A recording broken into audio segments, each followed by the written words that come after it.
দাদা, গতকালকে মালদার অনুষ্ঠানে দেখা গেল জাতীয় সঙ্গীতের অবমাননা হয়েছে।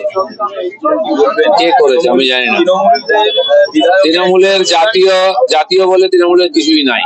আর যা কিছু জাতীয় তাকে অবমাননা করা, সেনাকে, বিএসএফ কে, সিআইএসএফ কে, সিআরপিএফ কে, কেন্দ্র সরকারকে, রাষ্ট্রপতিকে, উপরাষ্ট্রপতিকে অপমান করাটাই টিএমসি কালচার। তার কাছ থেকে আপনারা আশা করেন কেন?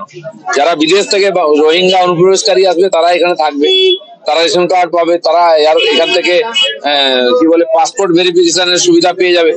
আপনি যদি অ্যাপ্লাই করেন পুলিশ আপনাকে দেবে না।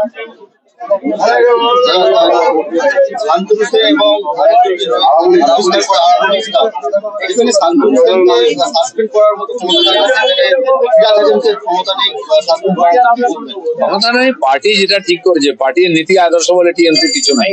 তার বিরুদ্ধে কিছু বললে তাকে তাড়িয়ে দেবে ওরা।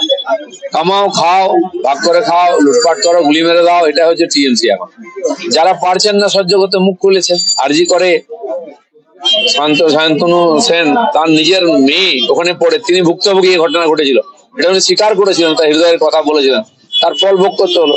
তো মন খুলে কথা বলার জন্য তো টিএমসি নয়, তো তাঁবেদারি করার জন্য টিএমসি। জাল পাসপোর্ট কাণ্ডে যেমন ভাবে চারিদিকে হচ্ছে, হুগলির বৈদ্যবাড়ি থেকে একজন জাল পাসপোর্ট কাণ্ডে গ্রেপ্তার হচ্ছে, সে হচ্ছে civic volunteer, Chandannagar police commissionerate এলাকা। সিভিক ভলেন্টিয়ার এখন এত দাপুটে হয়ে গেছে, তারা থানা চালায়, কাটমানি তোলে, তারা বিজেপির লোকেদের পেটায়, তুলে নিয়ে যায়, কেস দেয়।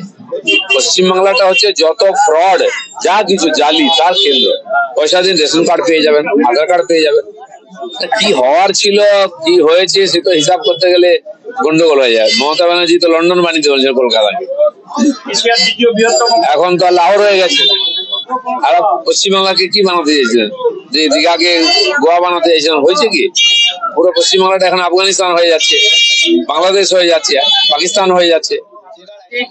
মূর্তির মতন অস্ত্র ঢুকছে, কি বলবেন, এটা আটকানো সম্ভব যাচ্ছে না? সম্ভব নয়, আটকাতে চায় না। এই রাজনীতি আজকে পশ্চিমবাংলায় চলবে, খুন খারাপি, মারপিট, ভয়ের পরিবেশ করে ভোট জিতা।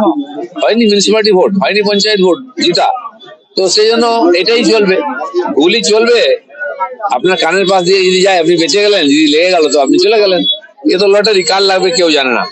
আজকে টিএমসির কাউন্সিলরকে বাড়িতে গুলি মেরে দিয়ে যাচ্ছে, এমএলএ কে মেরে দিচ্ছে, আপনার জেলারই এক চেয়ারম্যানকে আগে মেরে দিয়েছে।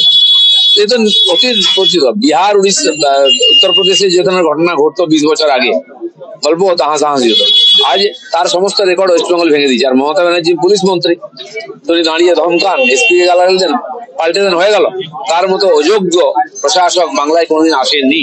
দুর্ভাগ্য, যারা 500 টাকার বিনিময়ে ভোট দিয়েছেন বা তার কথায় হাওয়াই চটি আর সাদা শাড়ি থেকে ভোট দিয়েছেন, তারা হাত কামড়াচ্ছেন যে কাকে নিয়ে এসছেন। একজন মহিলা অসহায়, তাকে গরিব বাড়ি থেকে এসছে বলে তিনি ভোট নিয়েছেন। আজ সবার ভবিষ্যৎ অন্ধকার করে দিয়েছে।